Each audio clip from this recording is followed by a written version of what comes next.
नमस्कार। मैं हूं जम्मू आनंद। करता हूं सीधी बात। ऐसा लगता है कि जैसे जैसे दिन बीतते जा रहे हैं और 2024 का जो चुनाव का भूत, खास करके भारतीय जनता पार्टी और देश के पंतप्रधान मोदी को सताने लगा है। 2024 का चुनाव कहीं ना कहीं मोदी और अमित शाह के लिए एक चिंता का विषय बनते जा रहा है। ये मैं इसलिए कह रहा हूं कि हाल ही में भारतीय जनता पार्टी के स्थापना के 44वीं वर्षगांठ को मनाते समय देश के करीब 10 लाख कार्यकर्ताओं को संबोधित करते हुए प्रधानमंत्री मोदी ने जिन बातों की चर्चा की, जिन मुद्दों की उन्होंने चर्चा की, उससे यह साफ झलकता है कि मोदी अब सिर्फ और सिर्फ 2024 का चुनाव उनके दिमाग में घूम रहा है। और जितना वो घूमते जा रहा है उतना ही मोदी की चिंता बढ़ते जा रही है। और अब वो चिंता उनके चेहरे पे भी दिखने लगी। इसके लिए वो अब नए जुमले भी गाड़ने की कोशिश कर रहे हैं। उन्होंने अपने भाषण में कहा कि 2014 में जो भारतीय जनता पार्टी की सरकार बनी और मोदी प्रधानमंत्री बने, ये सिर्फ एक पार्टी की सरकार गई और दूसरी पार्टी की सरकार आ गई, इतना महज नहीं है, बल्कि भारतीय जनता पार्टी की सरकार बनना का मायने ये है कि 800 साल की जो परंपरा है वो परंपरा को 2014 में तोड़ा गया। और वो परंपरा क्या है? तो बोले बादशाहत, बादशाह। जबकि इस देश के अंदर संवैधानिक ढंग से 1950 जब देश ने डॉक्टर अंबेडकर के नेतृत्व में बने संविधान को लागू किया और इस देश के प्रत्येक व्यक्ति को एक नागरिक का दर्जा दिया, उसी दिन जो कुछ बादशाहत की बात, यहां तक जब अंग्रेज आ गए तो वैसे ही बादशाहत की दुनिया खत्म होने लगी और छोटे मोटे रियासत बच गए थे। लेकिन मुद्दा क्या है? मुद्दा यह है कि मोदी की नजरों में बादशाहत 1950 में नहीं बल्कि 2014 में खत्म हुई। खैर जो भी हो, लेकिन जिन बातों की वो चर्चा कर रहे थे उन बातों को समझना बहुत जरूरी। और अब जो एक नया जुमला उन्होंने फेंका है, उस जुमले को भी समझना जरूरी है। हम सब जानते हैं कि 2014 और 19 में, खास करके 14 में बहुत सारे जुमले जो है उछाले गए थे। अब की बार मोदी सरकार, सबका साथ, सबका विकास, न जाने क्या क्या बड़े आकर्षक जुमले थे। लेकिन अब जो जुमला नया मोदी जी ने फेंका है वो है अब की बार सबका विश्वास। मतलब कहीं ना कहीं मोदी जी को ये बात समझ में आ गई है कि जैसे जैसे 2024 नजदीक आते जाएगा, वैसे वैसे लोग सवाल पूछना शुरू करें, वैसे वैसे लोग मोदी को उनके वादे याद कराने लगेंगे।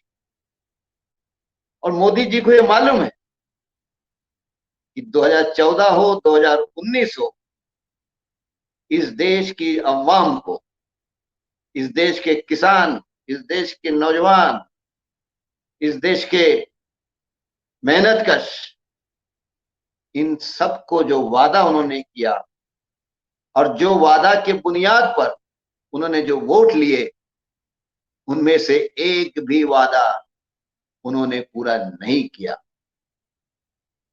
तेज गति से विकास होने के नाम पर मोदी सरकार अंत तो गतवा किनका विकास किया और किनका नहीं किया, आज हम सबके सामने है। मोदी कल अपने भाषण में खासकर उस तबके के बारे में उन्होंने अपना ध्यान आकर्षित किया, और वो तबका है इस देश का गरीब।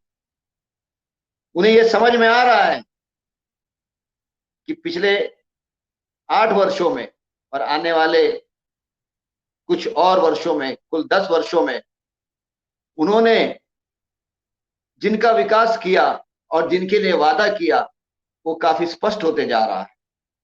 ऐसी स्थिति में उनको मालूम है कि उनके ऊपर कौन विश्वास कर सकते हैं और कौन विश्वास नहीं कर सकते। यही वो मोदी है जिन्होंने कल्याणकारी योजनाओं को उन्होंने कहा रेवड़ी, और रेवड़ी की संस्कृति ये देश के विकास के लिए सबसे बड़ी बाधक है, ऐसा उन्होंने कहा। और उनके कहने के बाद उस वक्त के भूतपूर्व सर न्यायाधीश रमन्ना, उन्होंने भी इसको पकड़ लिया और कहने लगे कि रेवड़ी संस्कृति के बारे में सोचना होगा। और उस दरमियान मोदी बड़े खुलकर गरीबों के कल्याणकारी योजनाओं के खिलाफ वो बोलने लगे। लेकिन देखते देखते उन्हें यह समझ में आया कि इस देश की गरीब जनता जो है, देश अति तेज गति से जो विकास कर रहा है, उस विकास में इस देश के अंदर गरीबी कम होने के बजाय और बढ़ गई है।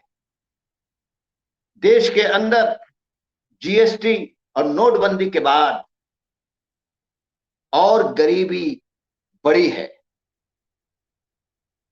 दुनिया में सबसे ज्यादा अति भूखे और गरीब जनसंख्या सबसे ज्यादा भारत में है।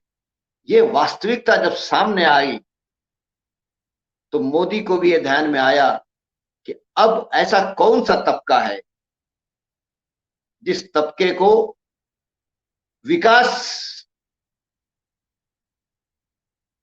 के मुद्दे से दिल नहीं जीता जा सकता है।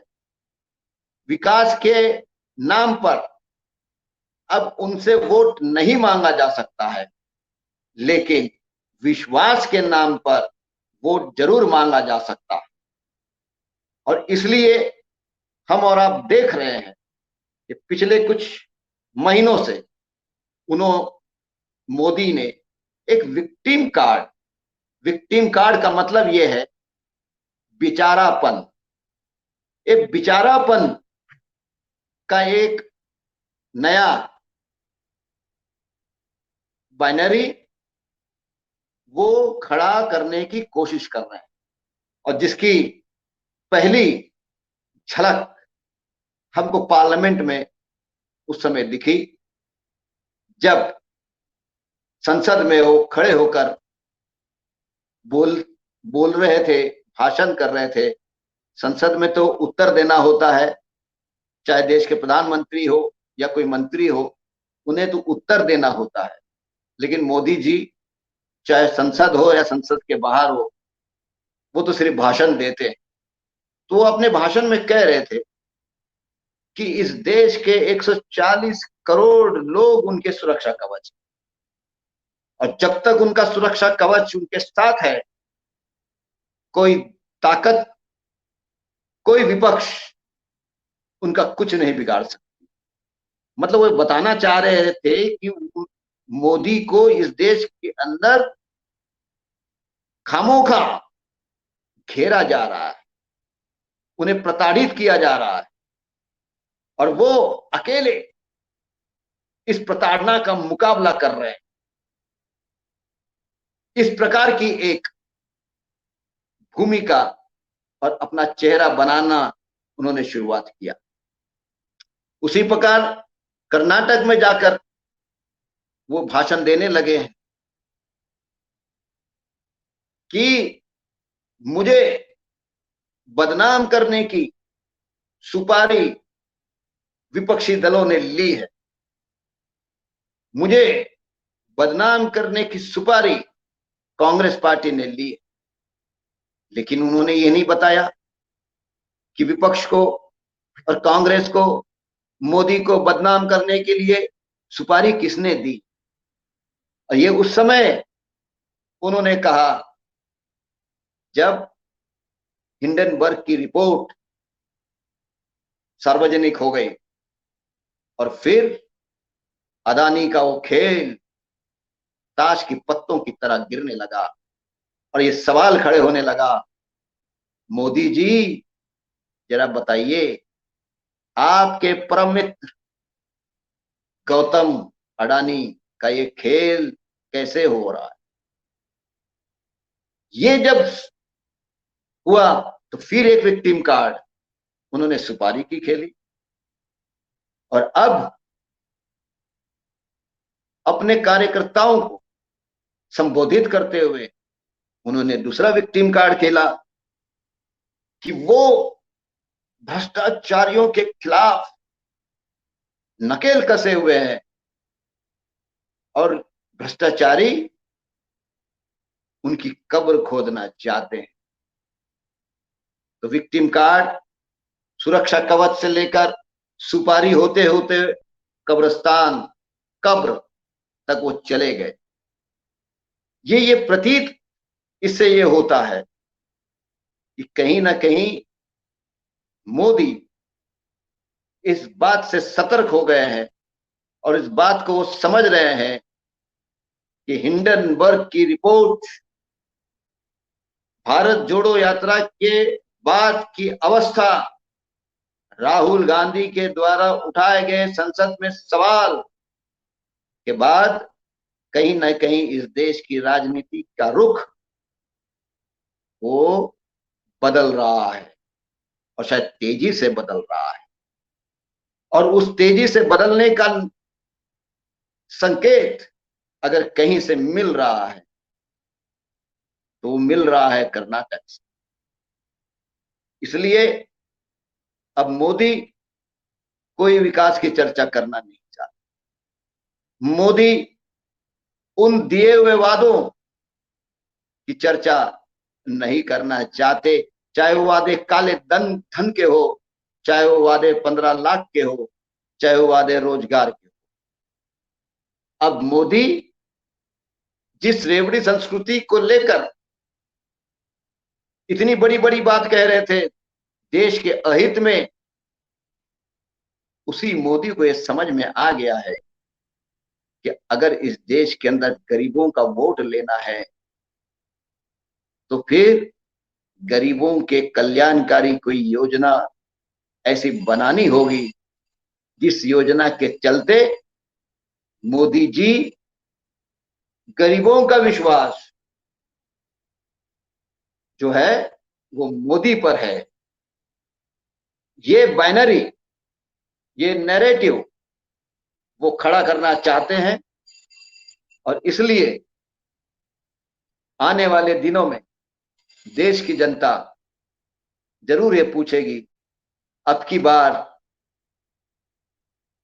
मोदी पर विश्वास, जनता पूछेगी मोदी जी विकास किसका और विश्वास किसका। आज के लिए बस इतना ही। सोमवार को, कल फिर नए मुद्दे से के साथ फिर मिलेंगे। धन्यवाद।